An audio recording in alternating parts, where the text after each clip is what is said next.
कितना बड़ा गैंगस्टर हो या छोटा गैंगस्टर हो, सफाया सारे गैंगस्टरों का किया जा रहा है। और ये मैं समझता हूँ प्रदेश की जनता के लिए एक बहुत ही सुख की बात है कि ये गैंगस्टर वहाँ से हट रहे हैं। आज जो ये यूपी की सरकार कर रही है, यूपी के अंदर पहले जितनी सरकारें हुई, चाहे वो मुलायम सिंह यादव की हो, चाहे वो कल्याण सिंह की भी बीजेपी में पहले रही हो, या पहले चौधरी चरण सिंह की सरकार रही हो, या गोविंद वल्लभ पंत की, या इन लोगों की जो सरकारें रही हैं, इन सरकारों ने क्या किया? ये इतने करोड़ कहाँ से इन लोगों पे जमा हो गए? यूपी सरकार ने वो दबदबा तो दिखाया है कि हमें किसी भी इस तरीके के गैंगस्टर का, स्मगलर का और देश विरोधी का जो है कोई डर नहीं। उत्तर प्रदेश की गवर्नमेंट और उत्तर प्रदेश के मुख्यमंत्री एक एक करके गैंगस्टरों की जिस तरीके से संपत्ति सीज कर रहे हैं, या फिर वो मुख्तार अंसारी हो या फिर रणधीर सिंह, एक एक करके सबका नंबर आ रहा है। कैसा लगा सर आपको ये एक्शन, जिस तरीके से अब फॉर्म में आ गई है उत्तर प्रदेश सरकार 2017 से, और एक एक गैंगस्टर की प्रॉपर्टी को सीज भी किया जा रहा है और इन्हें जेल में भी डाला जा रहा है, जो पूरी तरीके से आतंक मचा कर रखते थे प्रदेश में? देखिए, उत्तर प्रदेश की सरकार आज वो कर रही है जो सन 47 से इस देश में किया जाना चाहिए था। सन 47 से हमारे देश में क्या किया कि चुनाव जीतने के लिए गैंगस्टर खड़े किए गए, गैंगस्टरों को आगे किया गया। ये जो जितने ये गैंगस्टर बने हैं, चाहे मुख्तार अंसारी हो, चाहे ये रणबीर सिंह हो, चाहे वो विकास दुबे, ये गैंगस्टर बने कैसे? पहले इनको ये लोग छोटी मोटी वो करते थे, उखाई और इस सब तरीके की चीज़ें शुरू की इन्होंने। फिर इनको लगा कि कुर्ता पहन लो और राजनीति में आ जाओ तो तुमको एक सर्टिफिकेट मिल जाएगा सब कुछ करने का। और पॉलिटिकल पार्टीज़ ने इनका इस्तेमाल किया गलत वोट डलवाने के लिए, वोटर को धमकाने के लिए, ज़बरदस्ती वोट डलवाने के लिए, बूथ कैप्चरिंग करने के लिए, और इनको गैंगस्टर नेता ही नहीं गैंगस्टर नेता बनाना शुरू कर दिया इन लोगों को। नतीजा ये हुआ कि ये लोग अब किसी की 25 करोड़ की संपत्ति पकड़ी जा रही है, किसकी 22 करोड़ की संपत्ति पकड़ी जा रही है। मुझे ये बताए कि आज जो ये यूपी की सरकार कर रही है, यूपी के अंदर पहले जितनी सरकारें हुई, चाहे वो मुलायम सिंह यादव की हो, चाहे वो कल्याण सिंह की भी बीजेपी में पहले रही हो, या पहले चौधरी चरण सिंह की सरकार रही हो, या उसकी थी चंद्रभानु गुप्ता की जो पहला चीफ मिनिस्टर था यूपी की, या गोविंद वल्लभ पंत की, या इन लोगों की जो सरकारें रही हैं, इन सरकारों ने क्या किया? ये इतने करोड़ कहाँ से इन लोगों पे जमा हो गए? तो अगर कोई सरकार इस तरीके से काम कर रही है तो मैं तो ये कहूँगा खाली यूपी नहीं बल्कि इस देश को, इस देश की राजनीति को गैंगस्टर से मुक्त करने के लिए हर प्रदेश के अंदर जो है इस तरीके की कार्रवाई होनी चाहिए। उत्तर प्रदेश की गवर्नमेंट जिस तरीके से अब इन मुख्तार अंसारी और बड़े बड़े गैंगस्टर की बार बार एक जितनी भी प्रॉपर्टी सामने आती है उसी को सीज कर लिया जाता है। एक वो गवर्नमेंट थी जो इनके नाम पर वोट मांगा करती थी। सर, क्या डिफरेंस है इन पार्टियों में? वोट नहीं मांगा करती थी, वो तो इनको सर्टिफिकेट दे रखा था, हमें वोट दिलवा दो, जो मर्जी करो। अरे भाई, वो देखा नहीं, वो रामपुर के अंदर वो कब्रिस्तान तक की ज़मीन कब्जा ली थी उसने, आजम खान ने, और कितने गरीब किसानों की ज़मीन खुलवा ली थी। और इस सरकार में उनको मौका मिला कि हमको हमारी ज़मीनें और वो वापस दिलवाई जाए।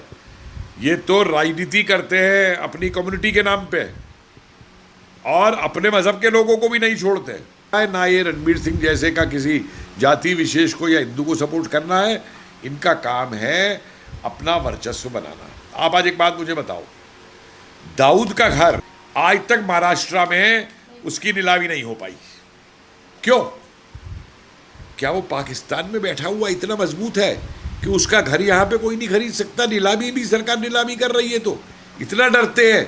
कम से कम इस मामले में ये कहूँगा कि यूपी सरकार ने वो दबदबा तो दिखाया है कि हमें किसी भी इस तरीके के गैंगस्टर का, स्मगलर का और देश विरोधी का जो है कोई डर नहीं। सर, अगर विपक्ष की बात करें तो विपक्ष आज तक जिस तरीके से, अगर हम मुख्तार अंसारी की बात करें तो मुख्तार अंसारी को उत्तर प्रदेश लाने में काफ़ी ज़्यादा प्रयास किया गया और बार बार बचाया जा रहा था पंजाब यानी कि कांग्रेस की सरकार की तरफ से। अब 2022 में चुनाव आने वाले हैं विधानसभा के, तो क्या इन सारी चीज़ों को मद्देनजर रख के जनता वोट करेगी? देखिए, आज की मैं एक बात कहूँगा कि आज की जनता जो है वो इस तरीके के कुशासनों से, जिसमें गुंडों को बढ़ावा दिया जाता है, गैंगस्टर को बढ़ावा दिया जाता है, उनसे तंग हो चुकी है। आज का जो नया युवक सामने आ रहा है वो स्वच्छ राजनीति चाहता है, वो अपना अच्छा कैरियर बनाना चाहता है, वो आगे बढ़ना चाहता है, वो देश के साथ आगे बढ़ना चाहता है, देश को बढ़ाना चाहता है, क्योंकि देश के बढ़ने के साथ ही उसका भविष्य जुड़ा हुआ है। और वो ये अच्छी तरह समझता है कि सत्ता अगर फिर इन गैंगस्टरों के हाथ में जाएगी, अगर फिर ये गैंगस्टर राजनीतिक पार्टियों का काम करेंगे, तो राजनीतिक पार्टियां भी फिर इन गैंगस्टर्स के कहने पे चलेंगी। जो आम युवक है और जो आम जनता है उसके लिए कुछ नहीं होगा।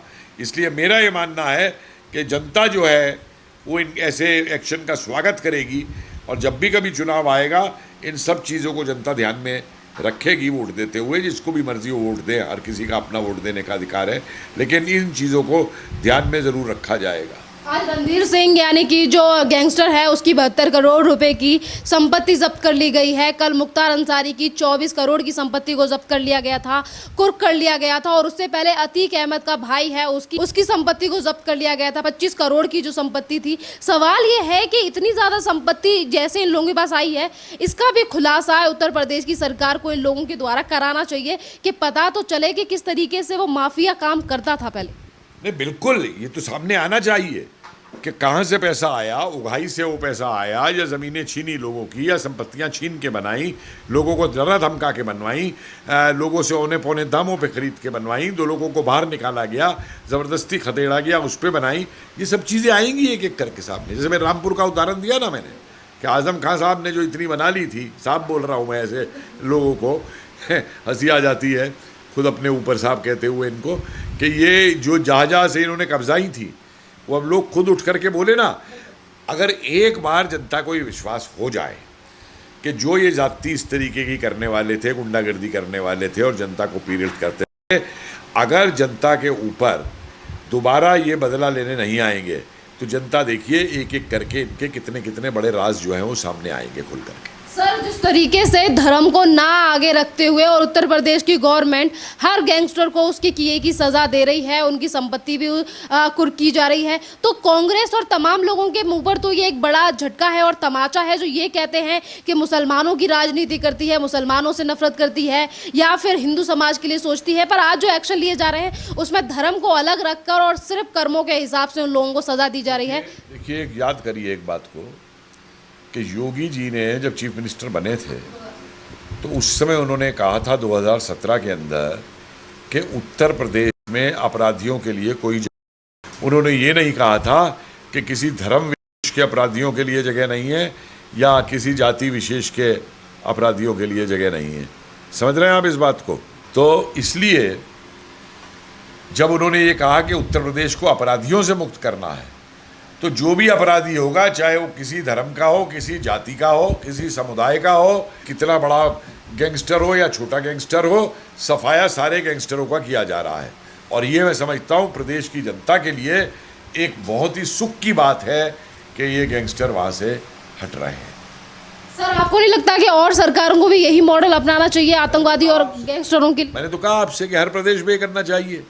भाई, कांग्रेस जहाँ तुम्हारा राज है राजस्थान में, महाराष्ट्र में, मैंने महाराष्ट्र का इम्तिहान दिया नहीं कि भैया अगर तुम गैंगस्टरों को दूर करना चाहते हो तो तुम्हारी तो सरकार है अब, शिवसेना की, जो बहुत दाऊद के खिलाफ थी। तुम लोग जो है क्यों नहीं कर लेते इसके ऊपर, तुम लोग इसके ऊपर जो है क्यों नहीं कर लेते कि दाऊद की प्रॉपर्टी को बकवाओ। इसका मतलब तुम्हारी दाऊद से साठगांठ है, जो तुम दाऊद का घर नहीं बकवा सकते बम्बई के अंदर। अरे क्या क्या खोले भाई, मंगई के तो क्रिमिनल लिंक्स आपने देख लिए, वो सारी उगाई, वो परमवीर सिंह वाला जो आ गया सामने, वो जो होम मिनिस्टर इनका गया है अभी सामने, अनिल देशमुख को जो उगाई करवाता था उसे जो है सचिन वागे से 100 करोड़ या जो भी है वो। मेरे लिए तो भाई, मैं तो बहुत छोटा आदमी, प्रोफेसर आदमी हूँ, मेरे लिए तो 1 करोड़ ही बहुत बड़ा सपना है।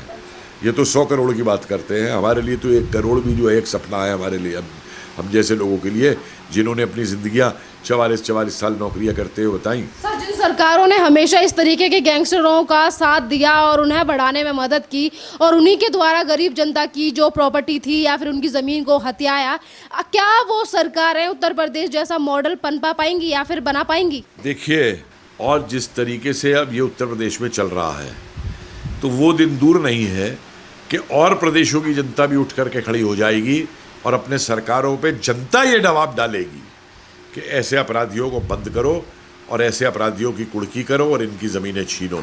तो मजबूर होकर सरकारों को ये करना पड़ेगा, और जो सरकारें नहीं करेंगी उनका हश्र क्या होगा वो ये सरकारें ही जानती हैं। धन्यवाद सर।